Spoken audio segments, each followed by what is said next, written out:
Hey, hey, hey, can you hear me?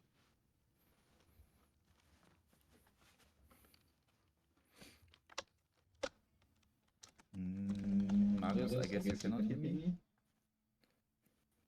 So basically, this is like Twitter space, right? Can the listeners give reactions or somehow show something to us?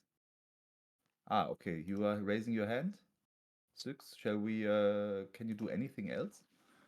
Overlord's also raising the hand. Can you also give like thumbs up and thumbs down like this? I can join like the speaking. Ah, okay, nice. So I can hear you. Marius and Alzui has problems.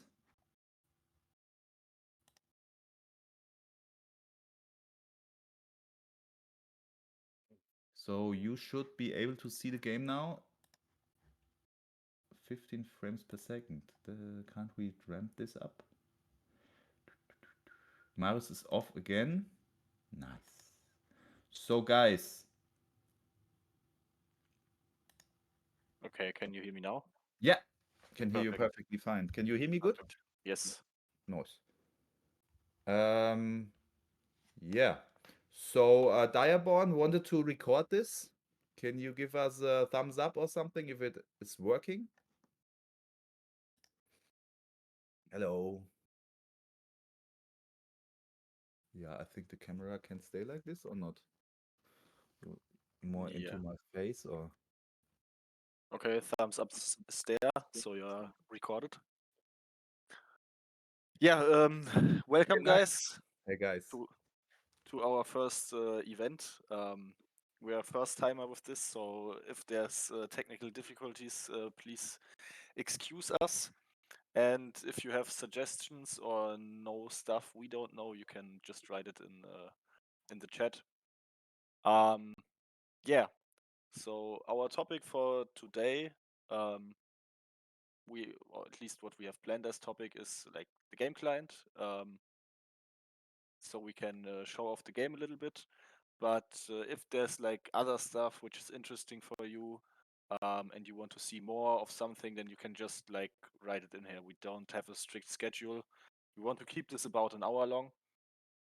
But if you say, well, the deck creation isn't clear, we want to see more about deck creation, then we can go into that and stuff like this. Yeah.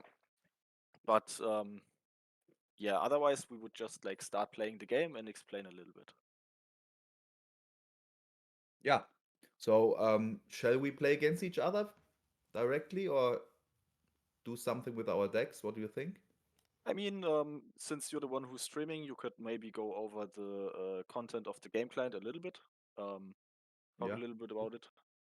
Okay, so here we are in the main menu. I think one of you have has already played the game, not in the current state, but in the past as an early tester.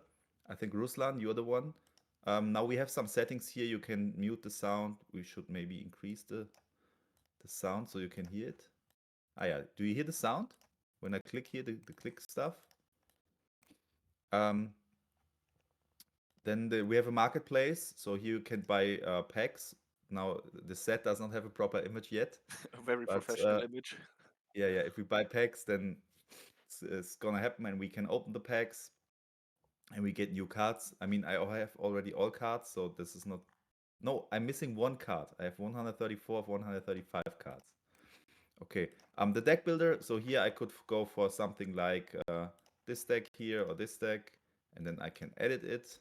So I just think like, oh, I don't want this sniper in here, so I want this card. So just the classic stuff. Still a bit buggy here, or more like visual bugs. Like the functions are all working. So no, I don't want to save it.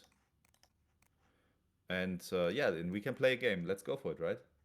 Yeah, sure. Let's dive right into it.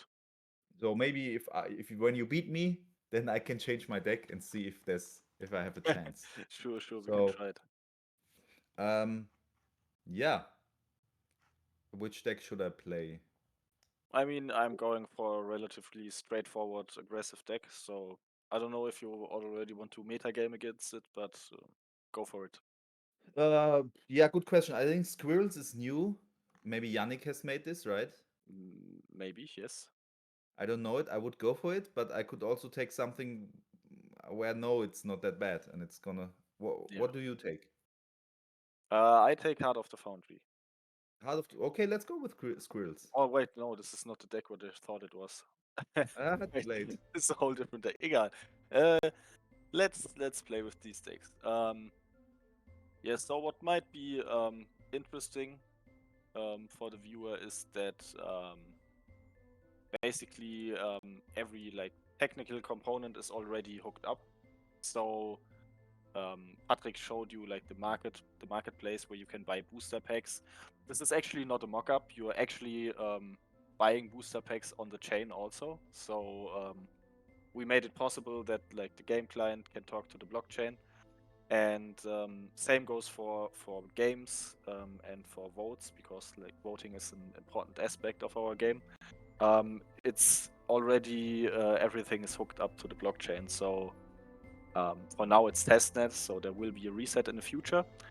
But everything you do here is already hooked up to blockchain and can be connected to the stuff like the website and your wallet and so on and so forth. Okay, so now this typical start for trading card game. I can dismiss some cards. So here I have 2 cards with 4 mana cost. So I think the Summoner Squirrel is like the signature card of this deck because it's called Squirrels. So I would throw this away because don't want to have 2 4-mana cards. That's usually a bad idea. Okay, my headquarter here, this is periodic inside 5, discard 1. Oh, that's quite cool.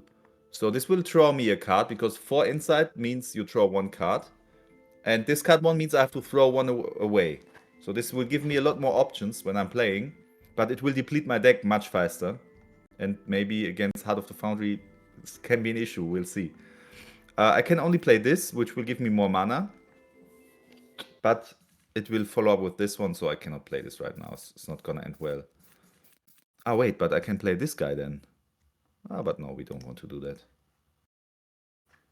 Yeah, in general, if you've seen the card creator on the website, I'm guessing most of you have. We based our card creation on like something basically like a toolbox, where there's like keywords, and those keywords translate into effects. So you basically don't have to write clear text, which then doesn't work in game, but instead you're only capable of producing like cards that do actually stuff. For in-game, this means you, until you know all the keywords by heart, you probably will look a lot at the tooltips to see what exactly the card does. But yeah, it means we can also work a lot with symbols. Like for example, the Q in the middle, which shows which effects happened and which effects will happen in the future. This is probably also helpful to get what's going on in the game. Go, go, go. Ah, you already pressed go, yeah. I want to crush you. Oh my god. So every time you play a place, this will harm 2 on one of my entities. Yes, yes. It's relatively straightforward, the technological sniper. Not good, not good. Oh, now I have to discard 1 card or what? Yes. Yes. I don't know. What makes sense to discard against your deck? I won't tell you. Yeah, sure. You have this Heart of Foundry, so you might not have big creatures. You might buff and place Billings, right? Let's Yeah, go. I mean, Ah, you have the spirit. This is a building? No. Weapon. So wait, the Heart of the Foundry spawns Power Stones. You can sacrifice places, so the Power Stones can be sacrificed, and then you count the building and spawn an avatar that has the power of all yes. the counted buildings. So I see. basically, it transforms places into avatars. Because usually, when you play too many places, you have the problem that the opponent is just winning on the board, and crushing your buildings. And in here, you can trade off one of your buildings and get an avatar, which can then defend your buildings. What's also probably important for anyone who hasn't played the game yet is we play our turns at the same time. So right in the middle of the field, there's are two icons which indicate what the opponent is doing. And on my side of the field, there's like this hourglass, which means that I already finished my turn. And once Patrick finished his turn, then yes, he can see what I did in my turn. So now I'm I fucked. am yes. I play 2 places, which means I can deal 2 damage 2 times, and I will probably kill off your Summoner Squirrel Yeah, I because think this deck will not have a slightest chance against the Heart of the Foundry. we will see. Now we're in the second most important phase of the game, which is like the lane selection. So our game is split into 2 main phases. In the first phase, you play cards and activate effects, and in the second phase, you make basically every combat relevant decision. Yeah, so you can basically choose if your if your entity should go for an attack or should stay at home and defend. And if you don't want to attack the enemy HQ, then you can also, yeah, choose what to attack on the opponent's side.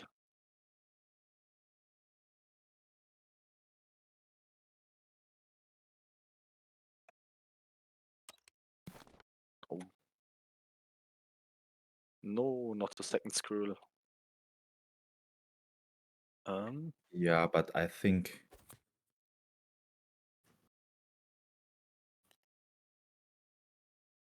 the Squirrel will not pay off for itself. I mean, depends if you would have like the cheap rituals which make you more mana, and you can chain them into each other, then Dearborn asks if it's possible to have a larger version of a card. So currently, we actually have an open issue for making the card preview a little bit bigger. On the top right, absolutely, yes. Yes, it's too small. We want to have this bigger as well, but like I said, it's currently an issue, so we plan to change that in the future. For now, since we don't have like advanced layer up and stuff, you can just ask what the card is and search it on in our gallery, or you can just ask what the card does. Then we can explain it to you also. Oh wait, I'm writing, but actually I could talk. Colot Yes. is asking if we plan to develop telephone clients, so I think it's mobile clients. Yes, that's the reason why we have Unity and why we limit the number of cards on the board and stuff like this. So the whole thing is designed so it could also work on a phone if you flip it. Yeah, if you flip it. This is switch lane phase now. Yeah, yeah. Wait. Yeah. Also, if you need a little bit more explanation, or we should play faster or slower, just type it in the chat, and we can adjust to that. I will have 5 mana now. Yeah, nice. Nico is also here in the chat. So Nico and I are the developers for the actual game. Patrick is more developer for the blockchain and the website. So basically everything game client related is landing on Nico's and my desk. And if you're unhappy with the website, you basically give Patrick more work. So in this game, for me, it's nice now because I have this war factory. It's on my side of the field the most right place, and it's pretty good because it gives me like a 2/2 bot every turn. But it costs 4 mana, so it's very slow up front. But if you can get it going behind a nice defense, then yeah, things looking good for you. I have comboed now with a Summoner Squirrel. So this one as channel, spawn 1 beast, suffer 1. Suffer means the squirrel gets damage whenever I use the channel. So channel is when I play action cards.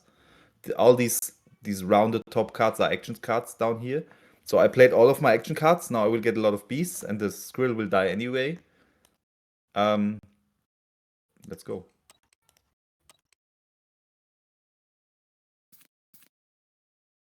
Let's go. Oh wow, you played a lot of stuff. Okay. I see. Yeah, so yeah, Patrick apparently had a really nice turn. He played many actions and now his board is quite full. But yeah, this means I'm probably not attacking this turn. No? Come, get some. Yeah, what's also really important is you might see a difference between some cards on the board. There's cards which which are a little bit grayed out and have these sleeping Sleeping. symbols, which mean in this combat they only participate in blocking and not in attacking. So the default of the game is it's a little bit more slow paced because cards you play can defend but not attack right away. Yeah, just results in a little bit of slower game. But we had some reasons to do it that way. Oh.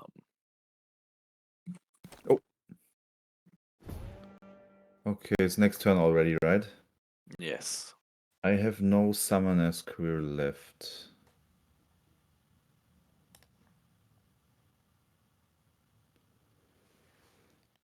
Yeah.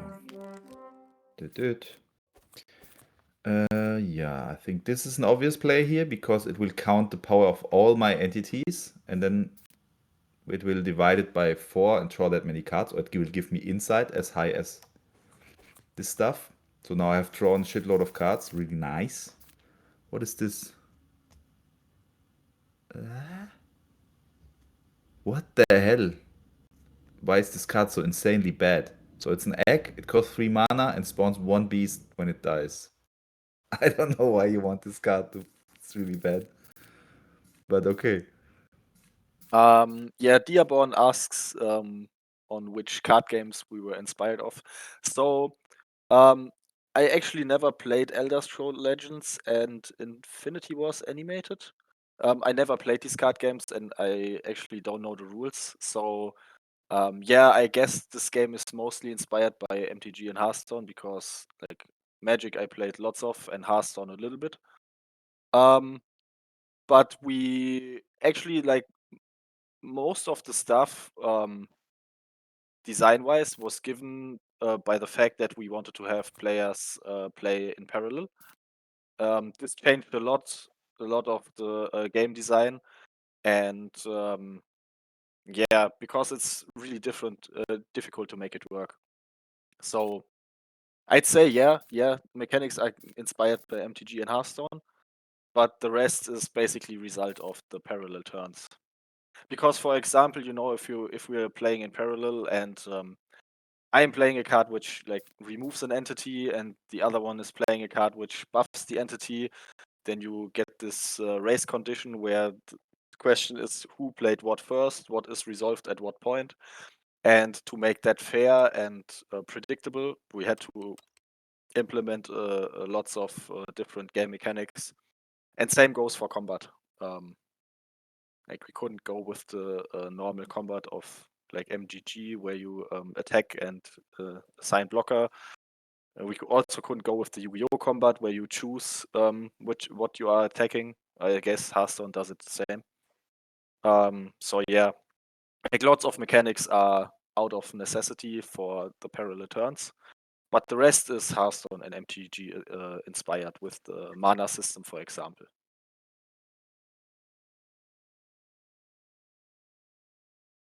Okay, so now I want to finish my turn. I played some cards. So this one, I already explained, it draw me a lot of cards because it counts the power of all these creatures. So this is like 12 here and 6 more, it's 18, it's 21. So it draw me 5 cards, of which I already played this one. This will burn a target for 5. So I can then shoot 5 damage to any stuff that's burnable. So it's this places up here or the headquarter itself, so like the buildings. And this one will silence an opponent entity. So I will use it on the Technocrat Sniper because this one has a nice ability, but it might also die soon, so not so sure. But I don't think production is a big issue anymore for him. So the armed supply is not as dangerous as the one that does the harm. But yeah, let's see. Oh, so now I'm clicking. Yeah, I have Oh, bad. there is so much stuff happening at your place. Yes, also I have bad news for you. Yeah? Damn. Um, so since the Oh, game you can client, silence places? yes, you can silence places. Ah, okay, cool. But Makes we sense. are still thinking if we want to keep that ability because silencing a place is basically the same as removing it. Oh, you cool. You killed my whole board. Nice. Yeah. So actually, one problem we are facing with, or one problem, one feature we still have to implement. Currently, we have these icons in the middle which display what effects happen. And when you hover over them, you can actually see like the source and the targets highlighted on the board. But what you can't see is if the target or the source is already in graveyard or back to the hand or stuff like that. So another thing what we want to add is that if you hover over the effect and the card, the source is not on the board anymore, then you can then you see a little, I don't know, icon or card and can still go back to see what happened. So in this case, Patrick just sees that his board is wiped, but he can open up my graveyard, I think. Yeah, I've already found the suspicious traveler. This Yes. one, he sacrifices a place and then he does harm all 3. Yeah, so this killed my whole board, and now I think I'm finally dead. Because I don't think it's possible to recover from this, especially not with this deck here. Yeah. The ultra bad egg. I'm gonna play this. This is a nice play actually, but there's no. I mean, it's nice, but I will die. So I could play this, but I will still die. So it doesn't really matter what I play here. I can play a blocker, so only 4 attackers will go through, but 4 attackers still enough to kill me. So now the tsunami has done 4 damage to all his places and his headquarters, so only the arms industry complex survived. But now it's combat turn and he killed me. So I think this bad deck is insanely bad and I should absolutely switch it. There's no point in tweaking it because all cards would have been thrown out, I guess. Yeah. I could have now voted at the end of the game. Sorry, I skipped this, but we'll do it next time. Shall I open a game or you? I can open one. Okay, go for it.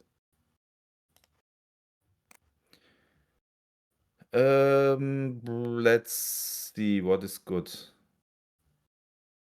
Shall I play Temple School? Temple School is a very controlly deck. You can go for it. Yeah, maybe It's it has a also chance. it's also the most unfun deck to play against, but it's fine. True. I mean, your Because deck is a bit. It might. The game might be a bit like both go for the long run and go wide, and so let's see what happens. like I mean, I oh could go. I already switched deck, but it's Ah, fine. okay, because I could also go with a Dragon Slayer. Dragon, yeah, can also go for the Dragon Slayer, sure. Then I we have mean, this would be more explosive and not as just go long. for it. I mean, I think most of the decks are actually interesting. You just picked out a bad one. Okay, I have similar cards in the beginning. The Yeah. music is a bit like Heroes of Might and Magic, I think.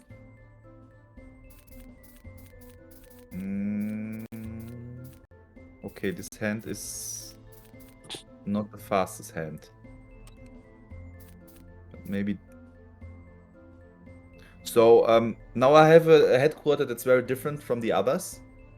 This headquarter here, it will take 4 turns until it gets activated, and then it will give me 3 mana, and it will draw a dragon from the deck. So the other headquarters are more like continuous buffs, stuff that makes you stronger every turn, and this one just sets for a specific turn in which you explode. So very different playstyle here with such a Ah, deck. yeah, good question from Diaborn. So you correctly assumed that there's like something going on with the parallel turns, but actually we have true parallelism. So there's no initiative. There's also no you play one, I play one stuff. But basically, how it works is you can only get race conditions if you and the opponent are basically targeting the same card or working effects on the same cards. So we basically made it so that every effect is not activated immediately, but goes into a kind of queue. And the queue is split between effects that target your own board and effects that target the opponent's board. So, for example, if you play a card which says make an entity of you stronger and deal damage to an enemy's entity, then the effects are split, and one effect is put into the queue from the effects that impact only your own board, and the other one, the damage dealing, is put into the queue where only the opponent's cards are targeted.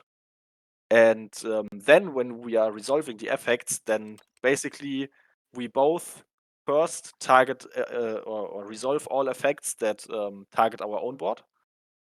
And when we are done with that, then we are resolving all the effects that target the opponent's board. So we are never targeting the same board, which is why we never need something like initiative or you play one effect, I play one effect, or stuff like that. I guess it's a little bit complicated if you don't like see a graphic on it or something like that, but it works really well and there are no race conditions. Yeah, it's. I think for a beginner it's a bit more complex because a lot of stuff is happening like at once, but then one after the other. So sometimes a bit confusing to get when which queue will be executed. But the big advantage is that the gameplay is much smoother and you have much less waiting time than in other games, and that's the goal here. So we want to have this game experience where the game flow is interrupted as few as possible. So now we are taking it really slow here and just talking a lot and explaining a lot.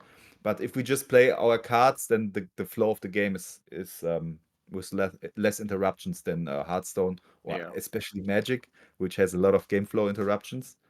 Okay, you have this laboratory that will produce 1 mana whenever he plays a spell or an action card, which he instantly did. Um, so he got his mana back already for this card, but he can use it next turn. Um, yeah. Yeah, so what's also important about this stuff is that when your own effects are also put into a queue, they most of the time resolve during the next phase. So, for example, my thing says whenever I play an action, then I get a mana, but I don't get the mana immediately. I get it in the next phase once the queues are handled. So basically, it carries over in the next turn. Um, which is necessary to prevent infinite combos, because this would very much be possible if everything like gives you stuff right away.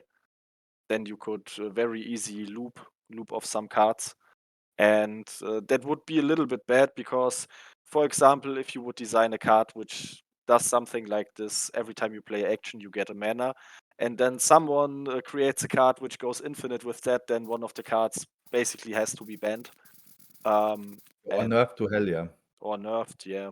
Um, The thing is, we want cool combos, we want cool interactions, we want synergies, and once you allow these infinite explosions, stuff that just does anything infinite number of times in one turn, you have to nerf everything for that. And so if we prevent that, then synergies and combos can be cooler because they cannot explode as much as they explode in especially Magic. Yes. Okay, so you have played the book. Draw more cards. So what I do now, I move my entities to the attack lane because he has no blockers. And in the attack lane, I will punch his laboratory so he gets less mana out of it. He has now already a bigger hand than me, so on card advantage is on his side. Board advantage is on my side. Um, let's go. So I selected his place. This has this glow now. This means my attackers will not go for his headquarter, but rather hit the place. Okay. Now I cannot play the cards. Only this one. Yeah, this is now a bit unfortunate for me because I have 2 mana that I cannot spend. So we have some system where if you cannot spend your mana, if you're not playing on curve, you get one wisdom. So you get a little bit back for not being on curve.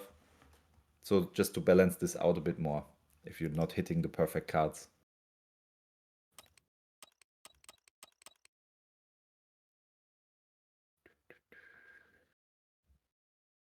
Um, shall we go? Ah, yeah, you clicked nice. Okay, so he played a Wün. This one has Furious, harm all 1. So this means whenever he gets a hit, he will harm all my creatures with 1 damage. That's actually really cool here. And he also played. I cannot hover it. Somehow it's here. 45 4 and inside 4. So this means he gets 4 HP on the headquarter. And inside 4 draws him a card. Oh, this card got buffed in the past. I think it was 3 mana, but yeah, maybe it was too weak.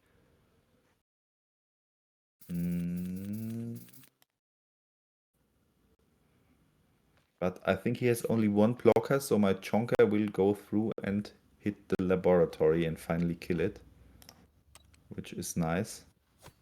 Yes. Sad but I true. go for the. I posted you our intern diagram to show how Ah, queues and turns work. The diagram is not made for public, so it no, it's can. for coders. Yeah. It was for our coding guideline, but if you want to get into it, then I guess this might help you. So now it's my signature turn. I have 8 mana. Usually I would only have 5 in this turn. I mean, he has 7 because his headquarter gives him mana whenever he casts spells, and he had this research laboratory. So he's not really behind with mana, only by 1, but the turns before he had more. So now I play, I guess this is also a signature card of this deck, the Hungry Sea Dragon.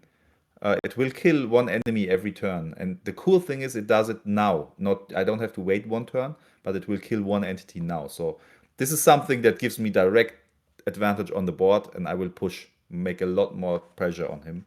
Let's see what he plays. Yeah, unfortunately for you, I know this deck very well. Yeah. And So I you mean, anticipate this? I mean, it's not very. You see, like the problem or like the interesting thing with parallel turns is that sometimes you have to guess what the opponent is doing while you are playing, because if you don't do it, then you waste a turn. For example, if he plays a big creature or a big entity, and I want to remove it, I can go sure that he actually played it by waiting a turn, seeing, aha, he played the creature, and the next turn I play my removal. Or I can say I anticipate this dragon so strongly that I will just play out my removal and hope that the dragon is on the board once my removal resolves. Which makes actually for really cool gameplay and rewards like experienced players very much. In this case, it wasn't really difficult because his headquarters says you draw a dragon and you get this much mana on exactly this turn. So it is to be expected that he will play like a big dragon in this turn, which means I have played my removal spell in advance, um, and can kill his dragon now before he does too much harm. So, Diaborn, you can ask as many questions as you like. That's why we are here doing this. Of course, we have more fun if we have fast games, but we already had one today. This was a really good game we had because it was super close. He had just had board control, and I could kill him with one of my last cards that had an effect. Um, while you Just guys, so keep you want to on guess the card types? Very nice. Headquarter Yes, debt is basically your avatar in life points, and you lose the game if your he headquarter goes to no life points. he You basically want to has talk? everything correct. Okay, you already read everything. Yeah, I read it. You can just keep talking about what you wanted to talk it, and I will go over after it. So I will now switch my entities, but now Marius knows this. He should not know it, but yeah, No, that's I'm not listening. okay. Nice. So the idea is I want to block with the Student of the Dark Rind the win, and yeah, I mean he does not have a place. If he had a place, for him defending would make more sense. Now in this case, he could guess what I'm doing and move over to the attack lane. Um, yeah. So my guess is he's not gonna switch. So because I want to force this fight between these two, he wants to force this fight because the Mushroom Chonker is much stronger than the Student of the Dark Ride. So he wants to trade these two.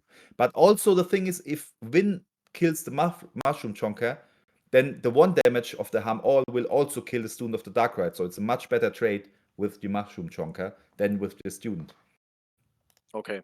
But he's not listening. You will now see No. that he doesn't switch the lane. Yeah, it didn't switch the lane. Oh, okay. Then Um, now that okay. Dark Ride spawns a spirit, I can decide go for the defense lane. Yeah. Oh, I So, lost it. Diaborn, you actually guessed most of it, I'd say correctly. Headquarters, absolutely right. Um, we first thought about like this whole hero idea, but we pretty quickly thought, yeah, well, you can create cards in our game. Why make like your hero or whatever? Why not make it a card? It like makes the design space much bigger. You, for example, Hearthstone has this stuff where the hero power is always 2 mana, which like makes the design space for the hero power really small. There isn't much effects you can get repeatedly for 2 mana, which are fair. So we basically said, well, the headquarters are cards too. They can have all kinds of abilities activated, triggered, or other abilities. And but the problem is like the headquarters can't be nerfed via mana cost because they always start in game. So headquarters have a delay instead of mana costs, which means like for example, their on spawn effect, which would be the enter the battlefield effect in Magic, only happens after the whole delay is counted down, and you can only activate their abilities when the delay is gone. So this is basically our way of nerfing or balancing the HQs. Entities, absolutely correct. Actions, absolutely correct. Places you can think of, they're basically the same as your headquarter, but you don't die when they die. So they just give you more infrastructure, so to speak, give you more. They can also have like activated abilities or triggered abilities. They can buff your board, draw you cards. Basically, whatever the headquarter can do, a place can do as well. And yeah, they can also be attacked by the opponent's entities. And yeah, but the rest, everything is correct. And also keep asking questions. Like I said, we don't have like a script for today. So actually, you guys asking questions is very good because it gives us something to talk about. And yeah, But it chips away a so bit of time where we could insult each other while we're playing. so sad, so sad. Yeah. So I have now played the Crave Swap, so I had to sacrifice my Mushroom Chonker into it. It's bad, but still, otherwise I would have no good play option. So because I want my Hungry Sea Dragon back. I will reanimate it now, and we'll see if it has a chance on the board or Margus anticipates this again. You're gonna be surprised once you click ready. Yeah? Oh no, you also have Hungry Sea Dragon! Yeah, So now actually, both dragons will kill each other, right? yes. They, They won't even engage in combat, they will just kill off each other. but how can both dragons eat each other and then nothing remains? How is this possible? This is a question for our flavor department, which is currently I not see. here. Okay, cool. No, yeah, basically the Sea both Dragon dead. isn't a card you would normally expect in my deck because my deck specifically interacts well with actions. But actually, I built a special version of this deck which then uses the mana to play expensive cards ahead of curve instead of storming off. So yeah, which is why I also have this dragon. Your dragon is more. The goal is more to have control, right? Mm. Ah. So we'll see who has more of these dragons and reanimates. Okay, so It's we getting basically did the same exact turn. We just reanimated our dragon, and they will yes, kill off each other again. nice. Okay, let me guess. What will I do now? I think I will play this card here. I also have a pretty good card to play. Yeah. Yeah, Will you use up your 9 mana? almost. Nice. You have also a Hungry Sea Dragon. How nice is Yes. this, man? Let's see how many dragons we can throw at each other. I mean, for me, it's now a new dragon. You did also not reanimate it. You I played also. also played a new dragon, yes. This is so stupid, man, this game. I really like it. Maybe you should delete the Discord repo and accept that we are bad game designers. No, No. no, no, no. Okay. I have to discard a card. I think this one is obvious. Oh, this is not good. But I just go for another one, right?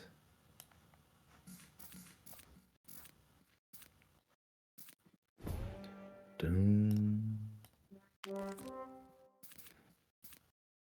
Okay. So I have again reanimated a Hungry Sea Dragon, and you have I played again a Hungry Sea Dragon. How nice Yes. this game unfolds. Yeah, This I is played my third dragon now. no 4, right?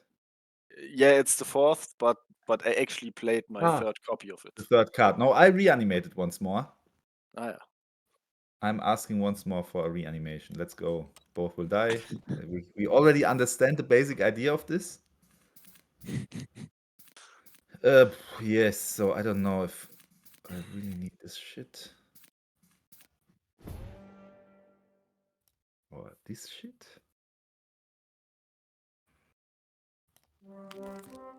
Nice.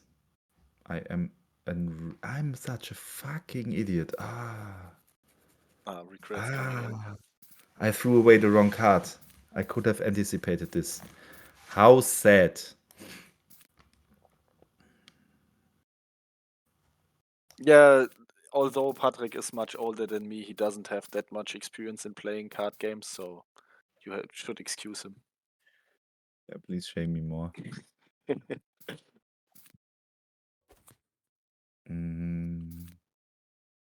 I don't think this is a good play here.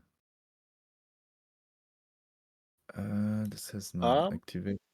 Yeah, good question, Diaborn. So, basically, I know you're coming more from the game perspective and not much from the oh shit, what's this dragon? It doesn't have an artwork. Interesting. And not much from the blockchain side of stuff. So basically, one of the main ideas of blockchain, if you don't want to rug people and steal their money, one of the main ideas is that you divide the power, which normally only one company would have, between all people who participate in the stuff, and we wanted to transfer that idea on the card game as well. So yeah, it's basically the main premise is um, once this project is launched, we will stop working and just chill on the beach Yeah. and sip our cocktails while the users are developing the game. No, jokes aside, yeah, we actually plan on just doing the starter deck and probably for the first time until we don't have until we have more users. Yeah, more and more cards will be created by the players, and obviously this means more of the meta game and stuff is also created by the players. Um, Currently, So you can basically, only a set comes also with a storyline, and the players vote which set will be released next, and this also makes the next written storyline part of our world, so to say. So we have written some stories for like Plus Turn and Dr. Dolly. How did you troll me? I did troll you Yeah, no, I just moved. But 2 damage? Why did it get 2 damage? because both my things harm your stuff as well. Ah, yeah, the Yeah, the overheating death roller harms the win, and the win yeah, harms again all. Yeah, this is yeah. nice. No, no, wait, the death robot harms only mine, not yours. Yes, yes, but your dragon harmed my Win, and this is why Win harmed your I see. dragon back. Makes sense. Makes sense. Oof. Okay, let's go for it. No, no, no, no, no, let's not go for that one. So yeah, come back to the question. Yeah, we plan on have every card in the future or at some point in the future be designed by the community. Um, and for now, we are only like having some abilities in the game. You know, there's like a selection of keywords you can choose, but the idea is more that more keywords are added into the game, and what keywords are added into the game is also decided by the community. So in blockchain, there's something like called governance vote, where people can vote on stuff according to their share of tokens they have. Um, we actually want to make it for keywords. We want to make it a little bit more fair because we actually want the players to hold vote, not the stakeholders. Um, but yeah, what mechanics get added into the game um, will also be decided by the players in the future. Um, Actually, we think like this is nice in both ways because for the community it's nice because they get their own game. For us, it's nice because usually it's like um, game designers create a game, then players say what they think is shit about the game. Then it goes back to game designers, they change something. Then it goes back to the players, they say, well, this is shit as well. And with like each cycle of that feedback, you lose about a month or something like that. I don't know if you're like familiar with the Hearthstone stuff, but it usually takes like 1 or 2 months Month. until some stuff actually happens where everyone said, yeah, well, you could just do it now, but I guess you have to wait a month until they actually A implemented month it. is really short. Most games have longer cycles until they patch stuff and balance game. But Yeah. yeah, So yeah, actually it's like nice for the players, but it's also nice for us because the players can correct stuff um, on a much faster rate, and we don't have to fix stuff which the players find annoying. So it's nice on both ends to have that. And on the universes, I think Patrick touched a little bit on the story.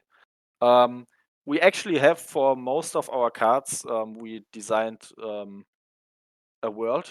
Um, I, I don't know if you were actually in that calls, Patrick, but we had for quite some time we had world building calls yeah, um, no, this.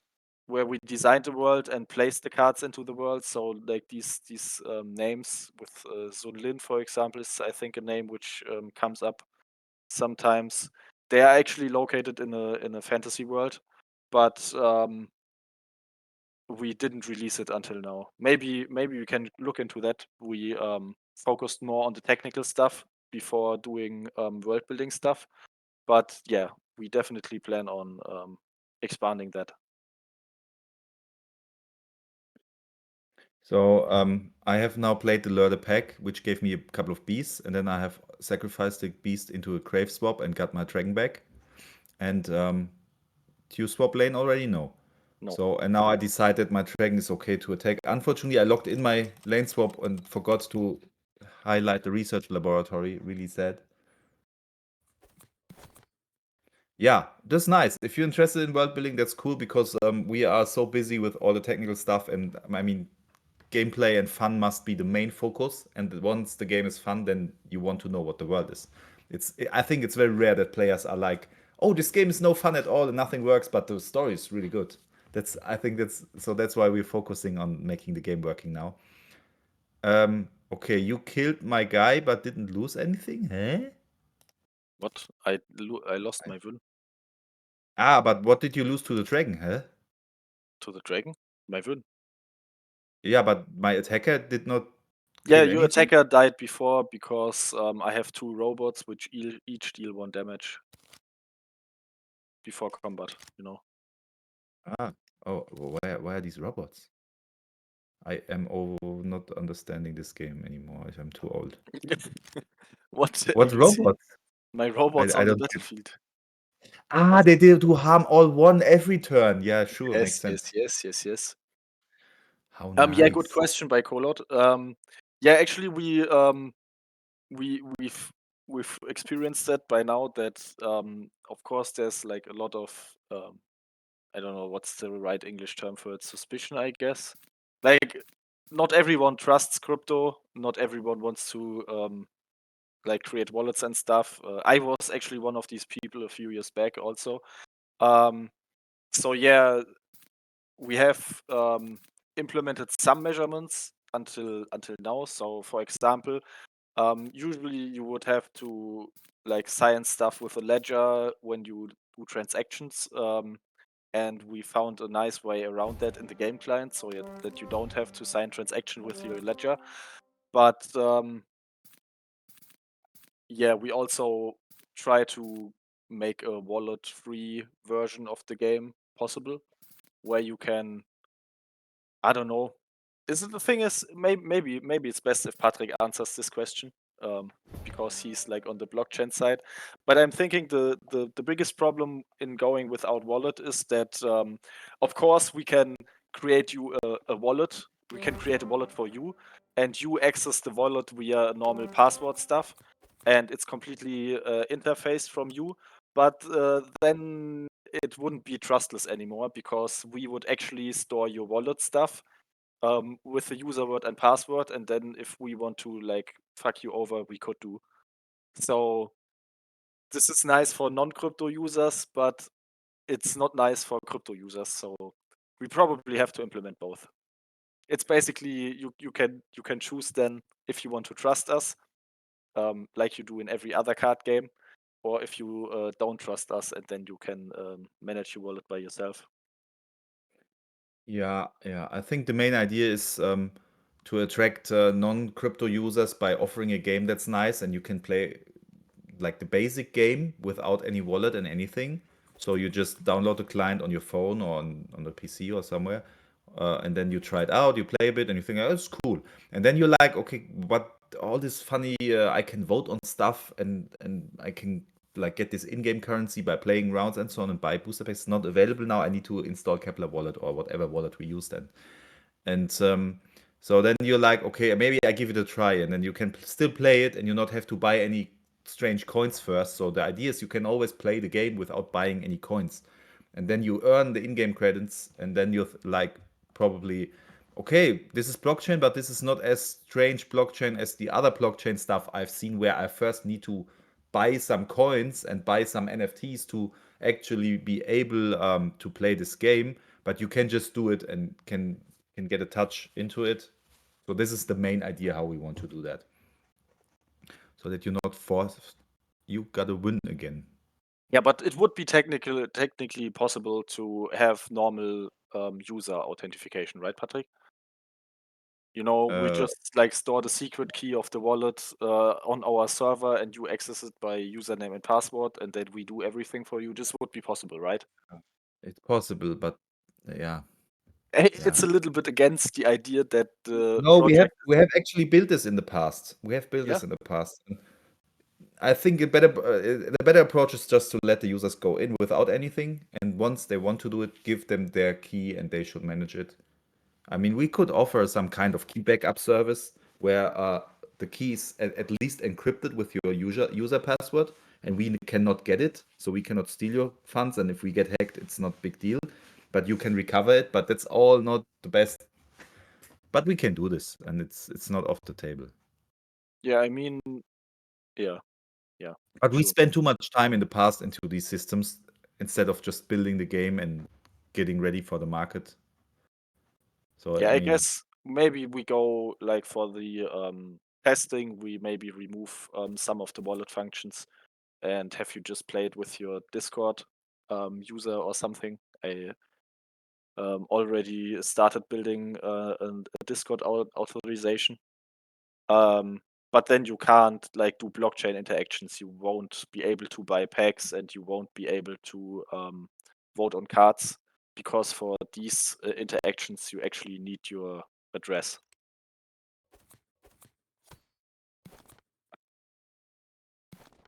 okay, one of you guys was killed by my dragon, right? Yes, I guess so. Yeah, Okay, the actually other both. one, yeah, the other one fought against it. Yes. Mhm.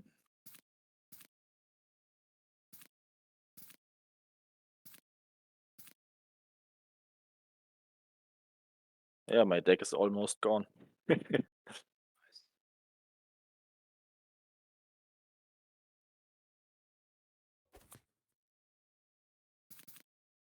Don't want this, and this is like, I don't know. There's no point in playing that crap. Okay, now I'm getting a bit tight on cards, so here my options get thin. Let's see what he does. Okay, he has another fucking death robot. Mhm. And this one is gonna kill all my beasts. Yes. But where's on the queue? Why is there no harm all on the queue? Or did it happen already? I think it's just not displayed for you currently. Oh, but it should be right now. No? Um, yeah, it should be. This might be a bug. I see. Yeah, the Okay. death robots are a little bit mean, but they're also. I'm not sure if there's if they're actually good enough or if we should buff them more. Who? The death robots. Yeah, they were totally different in the past. Now they give the power stones. I don't know. I mean the harm all one every turn is not too bad, but it costs 7 mana, that's a lot. It depends on what deck you play against. I think against the aggro deck they are super. I think then they are really good. But against this deck here, where you have beasts and so on, it's mediocre at best.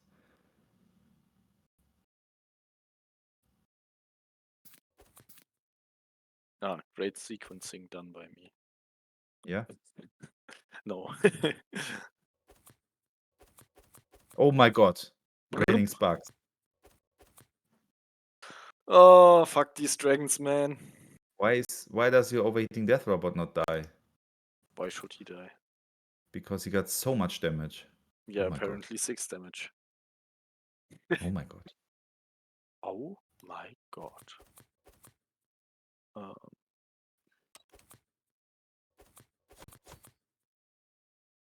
Hä? Didn't I do damage to your headquarter? yes, you did. I think one Ah, of you okay. guys But did oh, you damage. still have 16. Wow. Yes. I've lost the game. Actually, yeah. Like the thing on how we came to these classes was also like I think I don't know if it's called bottom up or top down. I always forget it. Basically, the angle wasn't we weren't talking like, oh, do you have any ideas on how we should name our classes? Our angle was more like, well, we want users to build basically every possible card they can think of. Like actually in the beginning we thought like users would mostly create like meme cards and stuff, and we were like, okay, this could be everything, you know, from tanks to persons to whatever, I don't know, basically everything. So we had to design our classes in a way that for every stuff you can think about, there would be a proper class or a combination of classes which would fit um, your card. And on the other hand, it couldn't be something like, I think we started off with like components like food and metal and wood or something. But the problem was, yeah, basically every living creature you would create would need food, and every place you create would need wood. So, like, there wouldn't be much overlapping, but instead it would be, yeah, well, these materials are used for places, these materials are used for entities, and of course you want to have entities in every class and also places in every class, which is why we came up with this separation. Because if you know you have some magician or stuff, then you put him into mysticism. If the card would be more techy, then you could put it into tech. If it's like more of a concept, I guess, some stuff like, for example, religion is like, okay, it's not nature, it's not magic, it's not tech. So what should it be? Okay, it's culture. Um, so yeah, the idea was that it's basically everything you can think about, you can put into one of these four classes. Where, for example, Hearthstone has a much narrower space because they have classes, you know. Um, yeah, we had to go with a wider variety of classes, and also we didn't want to make it too similar to Magic. And Magic also has this concept of colors, where like a color is associated with a bunch of stuff, so you can sort everything based on the flavor into a color. Um, but obviously we didn't want to copy just Magic, so we had our own system. The samurai I bug think, people. yeah, I think this is culture. I mean, maybe nature also because of bug, Yeah, but yeah. I mean, I think it's pretty interesting tribe, to have a theme in multiple classes. You know. yeah, yeah. I mean, a tribe like samurai and people is culture, but bug might be nature. So Yeah. I think that's. But I mean, yeah, you can also fit it into mysticism depending on what they do, right? Yeah, You it could. depends. It depends a little bit on the flavor of the bug people. You know, if they're like more into magic and they're like always there's like a single bug on his own, and he's more of a magician, then he goes into mysticism, I guess. But if they're like organized, if they build armies, if they build cities and stuff, then I think they would go more into culture. Yeah. So yeah, I think the main idea for these classes was that we want to separate things and want to have abilities and effects attached to certain classes more, but also allow a space as wide as possible. So, but you already said all of that, right? Yeah. Okay, so we both have a dragon, but I have now better odds because there's 3 cards of mine that yours could eat, but mine will eat yours, right? Yes. But we are waiting on me? No. Yes, we are waiting on you. Okay, but it doesn't really matter if I switch lanes, or maybe it does. Nice! My dragon has survived. Well, I think the game is now over because I don't have any cards in my deck left. Oh, it's already empty? Yes. Oh man, this if you had eaten my dragon, then I would still win, lol. Okay, I thought I gonna lose this because I was just out of cards and then I throw the dragon. It saved my ass, I guess.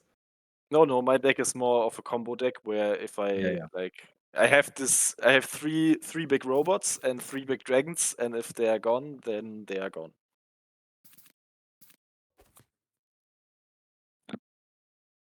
Yeah, for the world building call, because you asked, I think we didn't have it for like, well, I think maybe half a year or a year.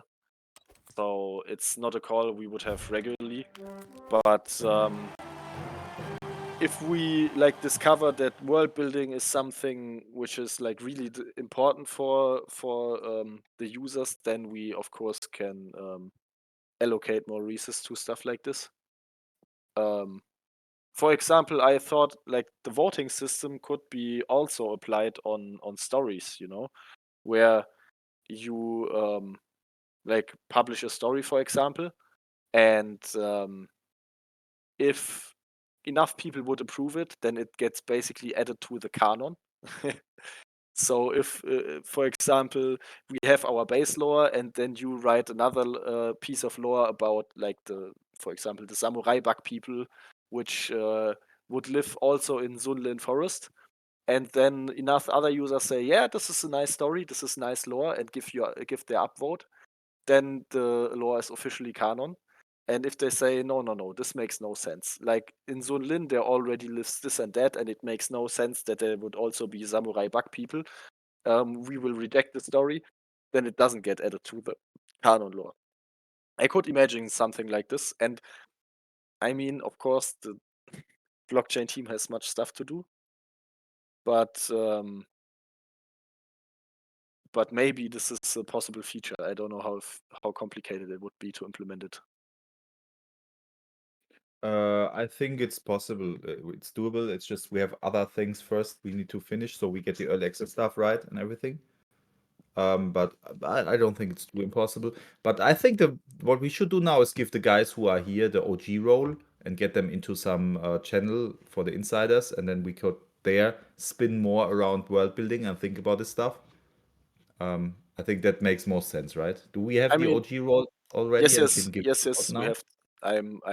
I'm already at it. Okay, Um, Diabond has the OG. I think Kolot and Ruslan are anyways main contenders for the OG role. yeah, like the thing is, the OG role is just currently tied to the contributor channels. But if we see that like world building is an important feature, which like is interesting for many guys here, then I think it would be obvious to set up a Discord here. And what I think it could be possible. I'm no Discord bro, but I we could set up a channel maybe where only guys with the world building privileges can post their stories or post their lore, but still allow other people to Yeah. react with um, emojis. So that could work maybe. So we basically it wouldn't be on the website and it wouldn't be via blockchain voting, but we could like start on it and have lore built. Yeah, I think that's a good and natural way to start it and to do it. We should also supply the guide with the stories that we already have, Yeah. and then we could see on which stories are interesting and they want to add I in. mean, we can also set up a world building call with you, Dearborn, where we can show you what we already got and you can talk a little bit about your ideas because like we like to reward people which come to us and with the ideas. For example, Ruslan was a very big fan of the game from the beginning. So we let him design some cards, and so like one of our starter decks is completely designed by Ruslan. And when you are so interested in world building, then sure, why not? Um, Yeah, I think Ruslan can also throw his Monster Park storyline in there, and maybe we can refine it and see how we evolve things. I think we are already over the time, so we yeah, won't play another game, I guess. But if there's still open questions, we can still answer them. So as you like.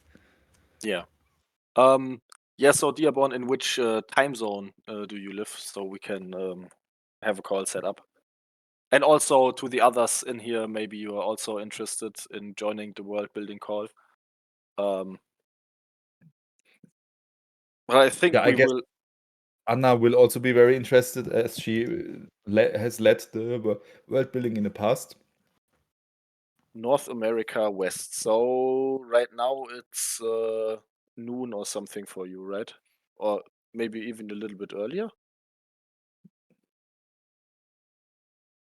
Yeah, I think it's GMT -7 or something like this. Okay, Even okay. morning. But time like times like this would work for you for a call, right?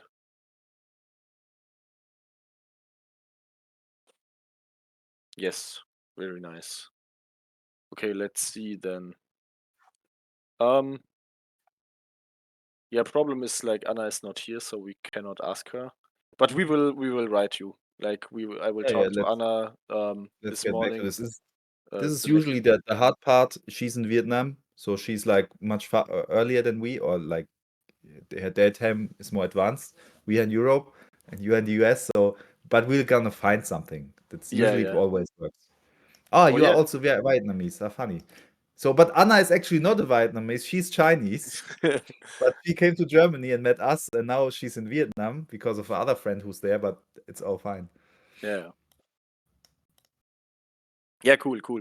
Yeah, we will talk with her, but I think like a time like this would still work for her because for her I think it's like really late, but not too late. For you it's early. For us it's a nice time. So yeah, we will um look for some time like this. Yeah, sure. If you get more into the game mechanics and stuff, why not? Like, um, I mean, he could make a starter deck, and then maybe we can have at some point a community vote because we cannot go with insane amount of starter yeah, decks. it's true. It's Um, true. because Ruslan has already two. We have Plus Turn. We have Dr. Dolly. Um, I think we have these four, right? That's Yeah, yeah, definitely sufficient starter decks. But if you have an awesome one, we can even drop Plus Turn or Dr. Dolly. That's all fine. We'll see. Or only take one of Ruslan decks. We just see which decks make more sense and fit together. I mean, that's the main spirit we have here.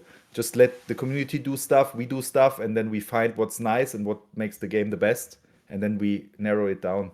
So, yeah. Sadly, we don't have much time for like game design ourselves currently because we have so much technical stuff to do.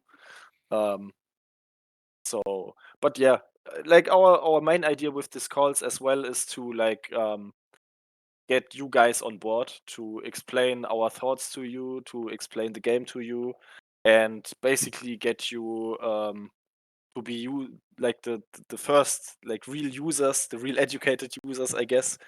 Um, so you can also help other guys. You can design cards and stuff like this. So yeah.